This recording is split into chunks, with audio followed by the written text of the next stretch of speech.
Kami siap dengar firman Tuhan dalam nama Tuhan Yesus. Haleluya. Yang siap dengar firman Tuhan sama-sama katakan amin. Ya, silakan duduk Bapak Ibu Saudara yang ada di rumah masing-masing, walaupun hari ini kita masih beribadah secara online. Ya, tetap semangat ya, walaupun multimedia tidak maksimal karena LCD mengalami gangguan, tapi tidak mengurangi hasrat kita untuk mempermuliakan nama Tuhan. Sementara kita akan sama-sama bersekutu dalam perjamuan kudus, dan tentunya ini merupakan hari yang istimewa bagi saya dan saudara. Dan seperti yang sudah disampaikan di media sosial, saya akan menyampaikan satu topik untuk kita renungkan. Bagaimana memahami karakter Allah. Ya, kita harus tahu karakter Allah itu seperti apa. Dan pada hari ini, bagaimana memahami karakter Allah. Dan kita akan belajar memahami karakter Allah lewat satu kota dalam 2 kisah. Nah, ini sangat luar biasa. Dalam satu kota ada 2 kisah yang kita boleh lihat, pelajari, dan di situ kita melihat bagaimana karakter Allah yang sesungguhnya. Dan tentunya karakter Allah kita lihat tidak pernah berubah, dulu, sekarang, bahkan sampai selama-lamanya. Nah, oleh karena itu sama-sama kita akan membuka Alkitab dalam Perjanjian Lama. Mungkin ini jarang dibaca, tetapi ini sangat menarik Bapak Ibu Saudara. Nahum pasal yang pertama, ayat yang ke-7. Ya, Nahum Perjanjian Lama. Ya, Nahum setelah Mika, Yunus, Mika, Nahum. Ya. Nahum pertama ayat yang ke-7 saya baca, boleh disimak. Baik yang ada di rumah, sama-sama kita membaca, sebab firman Tuhan tidak dibatasi oleh ruang, gerak, dan waktu. Dan tentunya saat ini juga ya, Tuhan melihat kita sungguh-sungguh untuk merenungkan firman Tuhan. Nahum 1 ayat yang ke-7, 3, 2, 1. Tuhan itu baik. Ia adalah tempat pengungsian pada waktu kesusahan. Ia mengenal orang-orang yang berlindung kepadanya. Luar biasa. Alkitab atau Nahum diilhamkan oleh Roh Kudus untuk menyampaikan kepada orang Yudea, untuk menyampaikan kepada orang-orang yang ada di Israel pada waktu itu tentang sesuatu yang sangat luar biasa. Bagaimana dia membandingkan dengan satu kota, ya, satu kota yang saya katakan tadi memiliki 2 kisah. Yaitu kisah yang pertama, kalau kita membaca kitab Yunus, ini tentu sudah sangat sering karena sangat sensasional bagaimana Yunus kemudian karena dia disuruh ke Niniwe, dia berangkat ke Tarsis, kemudian terjadi badai yang mengamuk di kapal yang ditumpangi, dan akhirnya Yunus dibuang ke dalam laut. Kemudian ikan besar menelannya, dan 3 hari dalam ikan besar, kemudian dia muntahkan di daratan, dan kemudian dia sadar dan dia pergi memberitakan kabar baik tentang pertobatan orang Niniwe, dan orang Niniwe bertobat. Itu kisah yang sangat luar biasa, yang sangat fantastik. Tetapi Bapak Ibu Saudara, kalau kita membaca dalam kitab Nahum, ini merupakan kisah yang berurutan. Ya, ini kejadian terjadi kurang lebih 700-800 tahun sebelum Kristus lahir. Ya. Dan di dalam apa yang Nahum sampaikan atau beritakan tentang penghukuman kepada orang-orang Niniwe, ini sesuatu peristiwa yang berurutan. Ketika Yunus memberitakan tentang pertobatan bagi orang Niniwe, mereka bertobat. Karena bagaimana sungguh sangat takjub dengan kisah Yunus yang 3 hari 3 malam di dalam perut ikan besar. Karena orang-orang Niniwe mereka percaya kepada dewa ikan. Dan sangat-sangat luar biasa, mereka bertobat semuanya. Oleh karena mereka takut dengan penghukuman Tuhan. Tetapi yang sangat kontradiktif, yang sangat berlawanan, 100 tahun kemudian berjalan waktu, ternyata mereka kembali kepada kejahatan, kembali kepada perbuatan yang jahat, menyembah dewa-dewa, mereka membunuh dan seterusnya, bahkan kejahatan yang sangat jahat sehingga Tuhan murka. Dan disitulah Tuhan menyampaikan tentang penghukuman bagi orang Niniwe karena mereka tidak bertobat.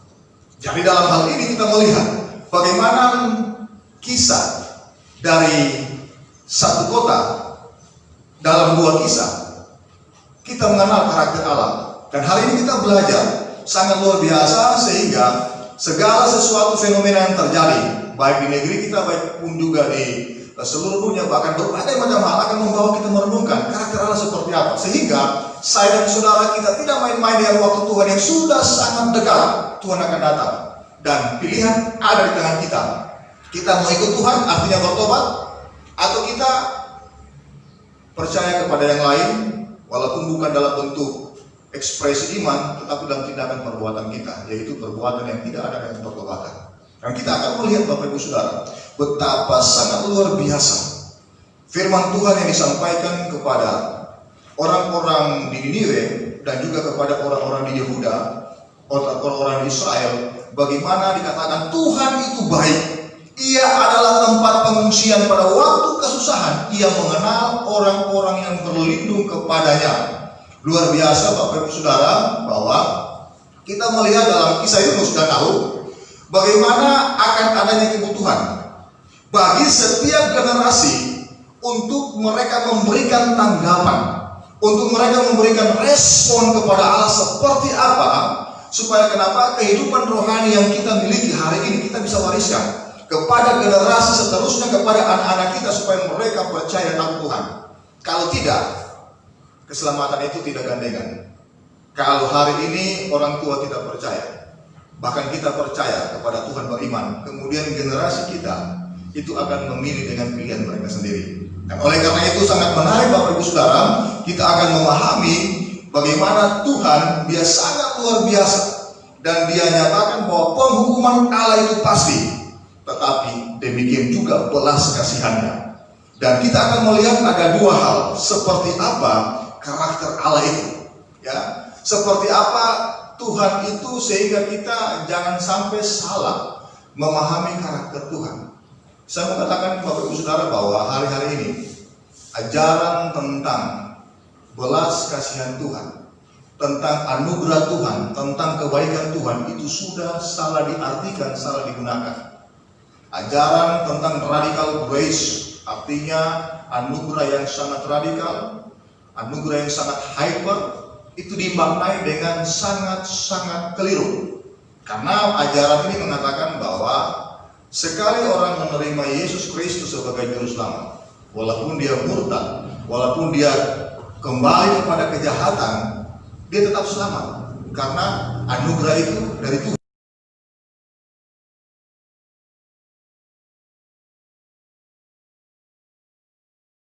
Dari Tuhan yang memberikan anugerah itu. Tetapi mereka lupa bahwa kita yang menerima anugerah itu harus merespon, harus memberikan tanggapan dengan sikap kita, perbuatan kita, supaya bagaimana kita bisa menghargai anugerah itu dan akan ditunjukkan, akan dilihat lewat apa yang kita lakukan dalam meresponi anugerah itu. Ini sangat penting. Dan ada dua hal yang saya akan sampaikan berbicara tentang karakter Allah yang kita lihat lewat kota Niniwe. Ya, dalam dua kisah, dalam kisah Yunus dan kisah Nahum. Kisah Yunus sudah pernah kita dengarkan, saya sampaikan, tapi hari ini kita akan melihat bagaimana karakter Tuhan itu seperti apa di kisah Nahum, Nabi Nahum yang kita baca pada pagi hari ini. Yang pertama, di ayat yang kedua, Nahum pasal yang pertama, ayat yang kedua Nahum pasal pertama dikatakan, Tuhan itu Allah yang cemburu dan pembalas. Tuhan itu pembalas dan penuh kehangatan amarah. Tuhan itu pembalas kepada para lawannya dan pendendam kepada para musuhnya. Kalau kita mendengar ini dengan sudut pandang manusia, sadis. Sepertinya Allah itu tidak ada kasih. Sepertinya Allah itu kok bisa begitu? Bukankah Allah itu pemurah, penuh dengan kasih sayang? Nah, ini seringkali yang bisa diartikan, saya katakan tadi. Nah, dengar baik, hal yang pertama, bagaimana karakter Allah? Yang pertama, kasihnya yang amat besar membuat Tuhan itu pencemburu. Nah, ini harus digarisbawahi, saya ulang. Kasihnya yang amat besar membuat Tuhan itu pencemburu. Nah, dalam hal ini kita harus mengartikan pencemburu itu seperti apa. Jangan kita mengartikan pencemburu itu seperti pencemburu yang dimiliki oleh manusia berdosa, bukan demikian. Tetapi kita akan melihat bahwa sebenarnya karena kasihnya yang amat besar membuat Tuhan itu pencemburu. Di dalam Keluaran pasal 34 ayat 14, di situ dikatakan Tuhan itu namanya cemburuan. Adalah Allah yang cemburu. Bayangkan, dia katakan Tuhan itu TUHN, huruf besar. Artinya nama Allah yang Maha Besar yang orang Israel tidak boleh sebutkan, ya, YHWH, ya, YODHVH, diganti kata Adonai, ya, diganti nama lain karena nama ini kudus. Dan di situ dikatakan Tuhan itu atau Adonai namanya cemburuan. Artinya nama Tuhan, nama yang sangat besar, yang sangat berkuasa, penuh dengan segala kemahakuasaannya, dia disamakan dengan cemburuan. Nah, kenapa hal ini terjadi? Sebab karena dia pencemburu. Di sini kita boleh memahami bahwa dia Allah yang cemburu. Kenapa? Karena dia memiliki kita. Saya ulang, dia Allah yang cemburu karena dia Allah yang memiliki kita. Dan di dalam dia memiliki kita, dia memiliki atau dia punya perjanjian khusus. Nah, ini yang harus kita pahami dengan benar. Dia memiliki perjanjian khusus seperti apa? Nah, sebelum masuk kita akan tahu dulu apa itu yang cemburu. Nah, kita bandingkan kepada orang, misalnya begini, orang yang kita kasihi, katakanlah suami atau istri, ya, ini kan punya ikatan kasih, ikatan saling memiliki. Nah, kalau dia mengasihi orang lain dalam konteks seperti mengasihi istrinya atau suaminya dalam konteks yang lebih dekat, dia pasti cemburu. Nah, perasaan ini tentunya muncul oleh karena dalam roh kita, dalam jiwa kita itu diberikan oleh Tuhan. Dan memang dalam kecemburuan ini manusia seringkali salah menggunakan, ya, karena seringkali manusia karena takut kehilangan apa yang dimiliki atau takut orang lain lebih baik dari dia atau lebih sukses, dia bisa cemburuan yang negatif. Tetapi kalau kita melihat mengapa Allah itu cemburu, kenapa dia cemburu? Kan ini tidak bagus didengar negatif. Tetapi dengan baik Bapak Ibu Saudara, ini sangat beralasan kalau kita membaca dalam Yehezkiel pasal 39 ayat 25, di situ ada tertulis alasan kenapa dia cemburu. Dan sangat luar biasa di dalam ayat ini disingkatkan, dibukakan bahwa dia cemburu hanya untuk mempertahankan namanya yang kudus. Saya ulang, ya, dia cemburu hanya karena untuk dia mempertahankan namanya yang kudus. Nah, tentunya ini sangat menarik Bapak Ibu Saudara. Kenapa dia ingin mempertahankan namanya yang kudus? Karena kenapa? Dia juga ingin memberikan kemuliaan kepada kita yang dikasihinya. Dan kalau dia ingin memberikan kasihnya kepada kita, kemuliaannya, dia tidak mau hal ini pindah ke orang lain. Sehingga kalau kita telusuri tentang di Keluaran pasal 20 ketika dikatakan aku Allah yang cemburu, jangan menyembah, ya, segala sesuatu yang lain di atas, di bawah langit, di bawah bumi. Jangan ada ilah lain di hadapanku. Kenapa? Karena Tuhan itu dia mempertahankan nama yang kudus. Kalau kita bandingkan dengan perjanjian baru Bapak Ibu Saudara, di situ jelas. Di dalam 2 Korintus pasal 11 ayat yang kedua, 2 Korintus pasal 11 ayat yang kedua, Paulus bilang begini, ya, aku cemburu kepada kamu dengan cemburu ilahi. Karena kenapa? Aku telah mempertunangkan kamu kepada satu laki-laki, dan aku membawa kamu menjadi perawan yang suci kepada Kristus. Nah, disinilah kita mengetahui bahwa ternyata karena Tuhan mempertahankan nama yang kudus, dia ingin kita menjadi umat yang kudus, umat pilihan, karena kita telah dipertunangkan dengan Kristus. Kenapa dikatakan dipertunangkan?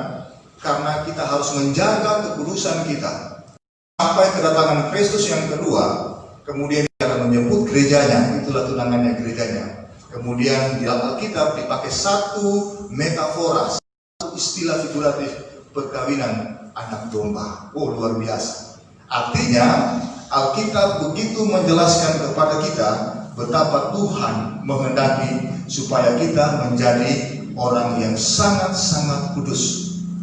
Dia telah melakukan perjanjiannya, perjanjian darah. Yohanes pasal 3 ayat 16 kita sudah hafal dengan sangat baik. Karena begitu besar kasih Allah ke dunia ini, sehingga ia mengaruniakan anaknya yang tunggal, supaya setiap orang yang percaya kepadanya tidak binasa, melainkan beroleh hidup yang kekal. Dan kita melihat di Nahum pasal yang kedua tadi, dikatakan pasal pertama ayat yang kedua,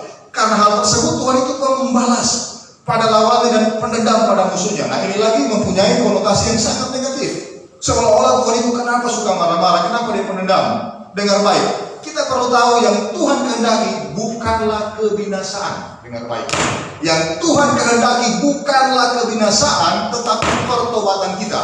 Itu bisa kita baca Yesaya pasal yang ke-18 ayat 23. Di situ sangat luar biasa. Artinya Tuhan menyatakan, Tuhan kehendaki supaya kita tidak binasa, sehingga dia menginginkan pertobatan saya dan saudara. Nah ini sangat luar biasa. Karena kenapa? Kita dekat dengan perjanjian. Saya ulang-ulang jelaskan tentang perjanjian darah, ya. Dalam bahasa Inggris pakai kata covenant. Ya, sebenarnya covenant itu artinya perjanjian dari dua orang, ya, atau dua pihak yang bersyarat. Kita lupa, biasa anugerah itu memang tanpa syarat diberikan. Padahal sebenarnya kalau kita berbicara soal perjanjian, anugerah diberikan, perjanjian diberikan, berbicara hidup kekal itu bersyarat. Sehingga kalau kita memahami kata bahasa Ibrani beri, pernah saya jelaskan berulang-ulang, bahkan itu memotong menjadi dua. Itu namanya perjanjian, ada darah yang menetes. Dan darah itu merupakan persyaratan perjanjian. Dengar baik, Yesus Kristus anak domba Allah itu sudah diberikan kepada kita. Darahnya yang kudus yang kita akan peringati sebentar dalam perjamuan kudus, dia diberikan bagi saya dan saudara. Nah sehingga kita terikat dengan hal ini. Itu sangat luar biasa kalau diibaratkan dengan suami istri, ya. Saya ingat kembali, ya, sekitar 26 tahun lalu, 7 tahun lalu ketika ikat janji dengan istri dalam pernikahan kudus, itu kan dibilang, ya, bahwa apakah engkau akan mengasihi istrimu, ya, baik dalam keadaan suka, dalam susah, keadaan berkelimpahan atau kekurangan. Apakah jawabmu? Saya mengaku dan berjanji. Oh, itu bukan cuma biasa, itu perjanjian darah kalau kita kaitkan dengan Alkitab. Maka perjanjian kehidupan yang kekal itu juga diikat dengan darah Yesus. Betapa ini satu hal yang sangat-sangat mahal, membuat kita tidak bebas. Dengar baik, orang yang sudah menikah, ya, tidak seperti dia belum menikah. Saya dulu waktu belum menikah itu bisa malam-malam kemana saya mau suka pergi, kumpul bareng teman-teman, mau acara rame-rame bisa. Tetapi ketika masuk dalam pernikahan, oh langsung berubah total, tidak gampang. Keluar mana-mana tidak bisa, karena harus sama-sama istri, harus persetujuan istri mengikat. Demikian juga sebaliknya antara istri dan suami tidak bebas lagi. Barangkali dia mau ikut kemana-mana, hihihi dan teman-teman itu dulu bisa. Tapi ketika menikah tidak gampang, karena ada ikatan. Disitulah perumpamaan ini juga bagi kita sebagai orang percaya kepada Yesus Kristus Tuhan kita yang memiliki saya dan saudara. Karena kita telah dipertunangkan. Dan oleh karena itu bahwa ketika kita memahami bagaimana kasihnya yang amat besar membuat dia pencemburu, maka dengan baik hari ini marilah kita jangan seperti orang di Niniwe. Zaman Yunus mereka bertobat, tetapi 100 tahun kemudian mereka kembali berbuat jahat. Mungkin saat ini kita berkata, oh saya kan tidak berbuat jahat, saya kan tidak merugikan orang lain. Tetapi saudara-saudara, seringkali kata-kata kita membuat orang sakit. Seringkali kata-kata kita membuat orang tersinggung. Bukan mungkin dengan kata-kata kita, bisa juga dengan bahasa tubuh kita, cara pandang kita, cara menegur, cara menyapa, cara bersikap, membuat orang tersinggung. Dan kita senang ketika itu semua dia rasa, dia tahu saya sakit hati. Ya, kita kata-kata demikian, dia tersinggung, dia terluka, kita senang. Apakah hal itu yang Tuhan inginkan, Bapak Ibu Saudara? Tidak demikian. Dan oleh karena itu saya mau sampaikan kepada kita bahwa karena Allah pencemburu, dia ingin mempertahankan namanya yang kudus. Sehingga saya dan saudara sebagai gereja Tuhan, kita harus kudus.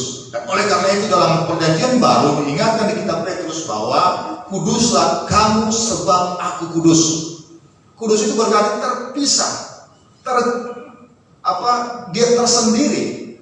Demikian juga kehidupan kita, jangan sampai kita tanpa sadar, ya, kata-kata kita, entah di media sosial, entah dengan orang lain, kita gampang menyakiti orang lain. Kalau seringkali kita menyakiti orang lain, berarti kita sementara terluka. Cek kehidupan kita. Kalau seringkali kata-kata kita gampang melukai orang lain, kita itu sebenarnya sementara terluka. Mungkin dengan kata-kata pasangan hidup kita, mungkin dengan orang tua, mungkin dengan orang lain.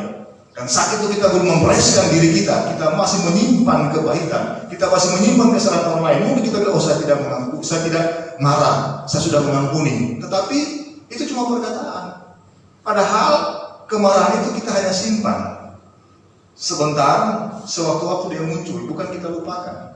Dengar baik, kalau Kristus mampu untuk melupakan, mampu untuk mengampuni, kita juga harus demikian.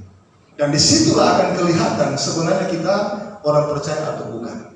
Dan ini sangat penting, ini memang prinsip sesuatu yang mungkin sudah terlalu dasar, basic dalam kekristenan. Tapi saya mau bilang, seringkali tanpa kita sadar, iblis menjebak kita. Dengan berbagai persoalan orang-orang yang menyakiti kita, melukai kita, menipu kita, bahkan mungkin juga merugikan kita secara pekerjaan, bisnis dan seterusnya, kita sakit hati. Kita mungkin katakan, ya tahan diri, tapi tunggu kan, tunggu engkau, ya, saya akan balas satu saat. Ini membuktikan bahwa kita belum menjadi orang yang kudus. Bukan hanya itu, dalam banyak hal, ya, dalam hubungan dengan orang lain, apalagi kita sudah punya pasangan hidup atau kita sudah berkeluarga, hati-hati, ya, sehingga seringkali tanpa sadar kita melayani Tuhan. Tetapi di sisi lain ada hal-hal yang kita sembunyikan, ada hal-hal yang kita tidak jujur di hadapan Tuhan. Dan kalau demikian, tinggal tunggu waktu, ya, pembalasan Tuhan itu ada, hukuman Tuhan itu ada. Dia Allah yang mendendam, artinya apa? Dia tidak membiarkan kita akan jatuh dalam dosa terus. Niniwe, kota yang pernah bertobat oleh karena pemberitaan kabar baik oleh Yunus, tapi Niniwe juga dihukum oleh karena mereka tidak bertobat, oleh karena mereka kembali kepada jalan-jalan yang salah. Artinya bahwa kalau kita sudah ambil langkah untuk hidup benar, kalau kita sudah ambil langkah sebagai orang percaya, kalau kita sudah ambil langkah sebagai anak Tuhan, maka jangan kembali lagi kepada dosa.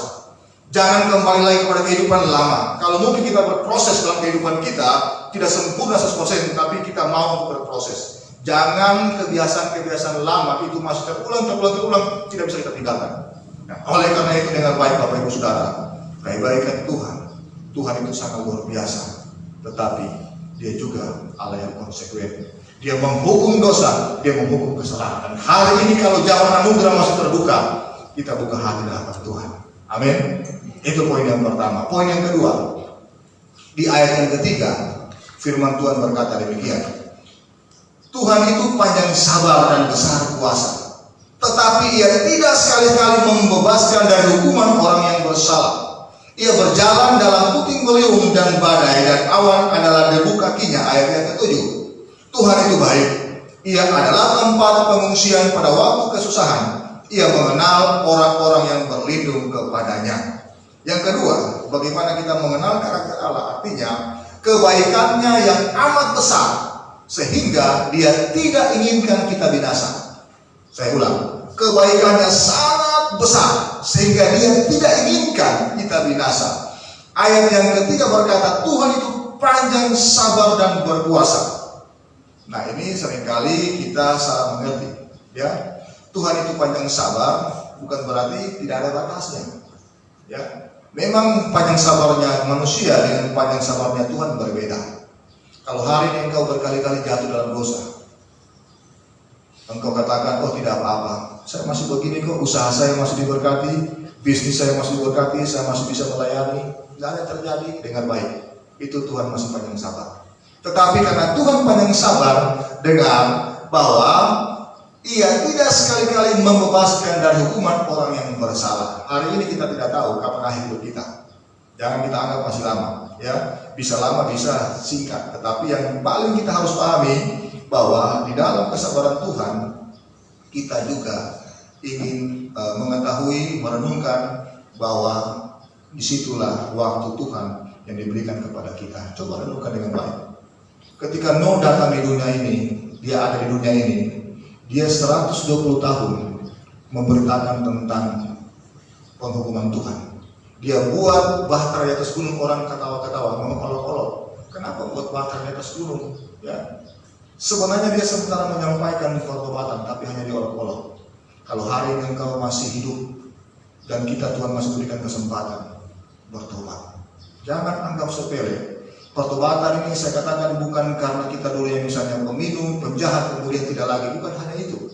tetapi bagaimana perubahan karakter kita. Bukan hanya melakukan yang baik, tetapi bagaimana kita berkenan kepada Tuhan, bahkan sampai kepada yang sempurna. Ini sangat benar, sangat menarik Bapak Ibu Saudara, karena di Alkitab diulang-ulang bagaimana kesabaran Tuhan.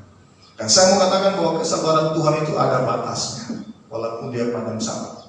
Kasihnya sangat-sangat luar biasa bagi saya.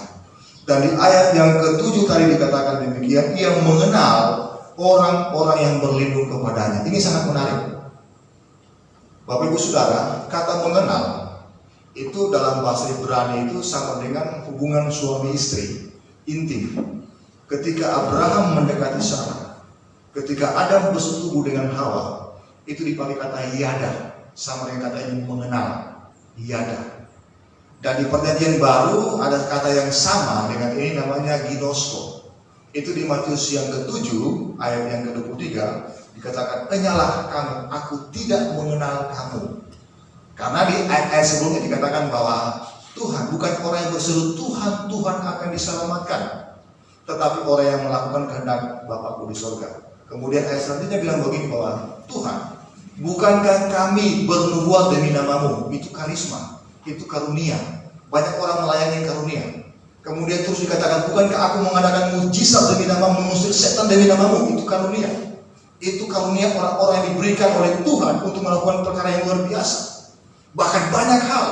Tetapi Tuhan katakan, aku tidak mengenal kamu, aku tidak ginosko, aku tidak intim, aku tidak menikmati engkau, aku tidak merasakan hubungan yang dekat denganmu. Pergilah engkau, aku tidak mengenal engkau. Hukuman terjadi. Dengan kata lain bahwa jangan sampai kita merasa sudah melayani Tuhan, merasa sudah dekat dengan Tuhan, ada dalam pelayanan, kita sudah ginosko, belum tentu. Ya, saya mengatakan bahwa karunia tidak menyelamatkan. Saya ulang lagi, karunia entah kita bisa melakukan segala sesuatu dengan segala talenta kemampuan kita, melayani Tuhan dengan mujizat, dengan tanda-tanda heran, itu tidak menyelamatkan. Yang menyelamatkan adalah karakter saya dan saudara. Oleh karena itu dikatakan oleh firman Tuhan, bukan orang yang berseru Tuhan, tetapi apa? Orang yang melakukan kehendakku. Nah, ini sangat luar biasa Bapak Ibu Saudara. Dan oleh karena itu ini menjadi perenungan kita hari ini, supaya kita memahami bahwa Alkitab berkata Tuhan itu baik, dia tempat pengungsian pada waktu kesesakan. Berbicara tempat pengungsian itu tempat kita berlindung. Itu ada dua hal sebenarnya. Kalau saya artikan sama dengan tudung. Ya, tudung itu dulu pernah saya jelaskan tentang payung perlindungan. Payung perlindungan bagi saya dan saudara itu ada dua hal. Yang pertama Tuhan. Memang Tuhan, tapi Tuhan itu tidak kelihatan.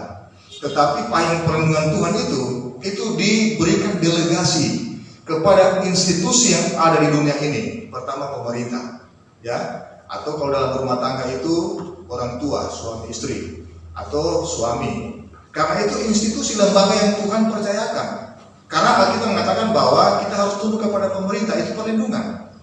Dan yang kedua, dalam rumah tangga kita harus tunduk kepada orang tua, anak-anak, dan sebagai istri dia tunduk kepada suami, itu perlindungan. Dan kalau hal ini dilewati, maka kita akan mengalami berbagai hal dalam kehidupan kita. Oleh karena itu bagi anak-anak muda, ya di rumah dimanapun juga berada yang mendengarkan hal ini, ketika engkau membantah, memberontak, tidak patuh kepada orang tua, engkau sementara membocorkan payung perlindunganmu. Iblis bisa masuk di sana, kepahitan, kejahatan bisa masuk di sana, sehingga engkau keluar dari perlindungan dan bisa menjadi mangsa kuasa kegelapan. Seringkali cara Tuhan melindungi itu demikian. Ya, mungkin dalam segala hal yang kita putuskan dalam kehidupan ini, Tuhan memberikan delegasi kepada orang tua dengan bahasa yang sederhana. Orang tua cuma katakan, nah, jangan kamu bergaul dengan si A, ya, jangan kamu pilih si B, karena modelnya begini-begini atau orang yang begini. Orang tua sudah jelaskan dengan bahasa orang tua. Tetapi Tuhan pakai cara seperti itu. Ya, beberapa waktu lalu saya dengarkan satu ilustrasi di dalam satu khotbah, saya lupa pendeta siapa. Kan ketika banjir, ada seorang anak Tuhan, dia aktivis, dikirim kemari orang tolong sama dia, ya. Dia bilang tidak usah ditolong saya, ada Tuhan yang datang. Banjir makin naik, dikirim lagi perahu karet, dia bilang tidak usah, ya. Tuhan yang akan tolong saya sudah berdoa. Kemudian banjir semakin naik, sudah tak tutup rumah. Dia single, tidak bisa lagi berbuat apa-apa, datang helikopter, kasih turun tali dengan tidak usah. Ya, ada Tuhan yang tolong saya. Kemudian dia tenggelam, mati. Ini cuma ilustrasi. Dia tanya sama Tuhan, Tuhan, kan Tuhan bilang menolong saya, tapi kenapa Tuhan tidak tolong saya saat tenggelam? Tuhan bilang, nah, sudah berulang-ulang saya tolong, ya, lewat perahu karet, lewat helikopter dan seterusnya, tapi engkau tidak mau. Saya menolongmu dengan cara demikian. Nah, dengar baik Bapak Ibu Saudara, hal ini banyak pelajaran menarik dalam kehidupan kita. Tuhan seringkali melindungi saya dan saudara dalam banyak hal. Dalam hubungan kita dengan sesama, dalam memilih teman, bahkan mungkin sampai pasangan hidup, ada orang-orang yang Tuhan pakai untuk mengingatkan kita. Tetapi seringkali kita membantah, seringkali kita berargumentasi, dan kemudian kita mengambil keputusan kita. Nanti setelahnya, beberapa waktu kemudian, ketika ada kesulitan kita baru kaget. Tapi dengan baik, kita tidak bisa alasan lagi. Tuhan bilang, saya sudah mengingatkan, saya sudah melindungi engkau. Banyak hal. Dan oleh karena itu dalam berbagai keputusan hidup, seringkali Tuhan memakai mimbar ini untuk menyampaikan pesan Tuhan. Tuhan seringkali memakai mimbar-mimbar di gereja. Tuhan seringkali memakai orang-orang yang Tuhan pakai untuk menyampaikan sesuatu peringatan kepada kita akan banyak hal. Tapi seringkali itu bukan untuk saya. Dan seringkali nanti sudah berada dalam persoalan baru kita, oh Tuhan, mana engkau? Dan hari ini, kalau engkau mendengar nasihat firman Tuhan lewat Nahum yang juga disampaikan di mimbar ini pada hari ini, ya, hampir 3000 tahun setelah Nahum, itu juga pertanda Tuhan mengasihi kita. Tuhan mengasihi saya dan saudara sehingga jangan kita, ya, akan mendapatkan segala sesuatu yang membuat kita akan menyesal seumur hidup. Oleh karena itu banyak hal Tuhan melindungi kita. Dia itu baik, dia tempat pengungsian, tetapi ada hal-hal yang harus kita ingatkan. Nah, ini banyak hal, banyak implementasinya, banyak penerapannya dalam kehidupan kita. Hanya kita tangkap saja clue-nya, kita tangkap garis besar bahwa ketika dia melindungi kita, tentunya dia punya banyak macam cara untuk dia pakai mengingatkan saudara dalam banyak hal, karena dia baik. Kenapa? Karena kebaikannya amat besar sehingga dia tidak inginkan kita binasa. Binasa di dunia ini dalam pengertian bukan cuma mati secara fisik, tapi secara psikis, psikologis, menderita, ya, menderita dalam hidup ini, dalam berbagai kita berhadapan dengan orang lain, bahkan juga ketika kita salah mengambil keputusan. Bahkan lebih tragis lagi, menderita selama-lamanya dalam kekekalan karena kita tidak bertobat. Dan hari ini, manakala kita akan masuk dalam perjamuan kudus, renungkan kata-kata saya, renungkan kata-kata firman Tuhan, berdoa. Bila ada rema yang kita akan dapatkan, sehingga rema itu akan membuat kita bergetar, akan membuat kita di dalam segala keputusan kita memahami karakter Tuhan. Tuhan itu sungguh sangat baik, karena dia amat baik. Dia inginkan supaya saya dan saudara tidak binasa. Dan juga dia itu Tuhan yang pencemburu. Kenapa? Karena dia memiliki kita, sehingga dia inginkan kita kudus. Pertahankan kekudusan kita. Kalau kita masih kurang, kita minta ampun kepada Tuhan, supaya dalam segala tutur kata kita, perbuatan kita, pikiran kita senantiasa di dalam kekudusan. Bahkan di dalam berbagai hal dalam kehidupan kita, kita semakin berhati-hati, ya. Maksud saya begini, Bapak Ibu Saudara, kita tahu Tuhan kita pencemburu. Kita tahu bahwa dia tidak ingin kita binasa. Di dalam segala praktek kehidupan kita, dimanapun juga, bahasa hari-harinya begini, jangan membuat Tuhan tersinggung. Kita jaga perasaan Tuhan. Nah, seringkali kita adalah berhubungan dengan orang lain, entah istri, entah juga dengan siapapun juga. Ada hal-hal tertentu untuk kita tidak menjaga perasaan dia.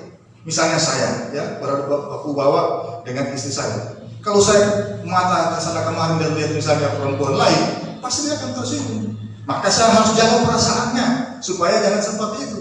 Nah, ini contoh saja. Dengan kata lain bahwa di dalam segala kehidupan kita, ya, apa yang kita pikirkan, perkatakan, dalam hal-hal yang sekecil pun juga menjaga perasaan Bapa di surga, menjaga perasaan Tuhan. Kenapa? Karena dia memiliki kita di Allah yang cemburu. Supaya kenapa? Kita sampai kepada kesempurnaan seperti yang dikehendakinya, dan kita memiliki kehidupan yang kekal. Oh, sangat luar biasa. Karena kita adalah generasi untuk memiliki kerajaan surga, sehingga karakter kita harus dibedah, karakter kita harus diperbaiki sedemikian rupa supaya sempurna seperti Dia sebagai gambarannya oleh Yesus Kristus Tuhan kita. Nah, dengan demikian kita menjadi orang-orang yang luar biasa. Firman Tuhan sudah disampaikan dan kiranya kita meresponi oleh karena Roh Kudus menjamah hati saya dan saudara. Kita akan masuk dalam perjamuan kudus pada malam hari ini. Siapkan hati kita dengan firman Tuhan disampaikan sehingga kita semakin mendekatkan diri. Ada hal-hal yang tidak beres, sekecil apapun kita bereskan di hadapan Tuhan. Sebab kenapa? Allah kita Allah yang cemburu. Dia ingin kita kudus karena Dia milik kita, karena kita miliknya Tuhan. Dan Tuhan mau supaya jangan kita binasa, ya.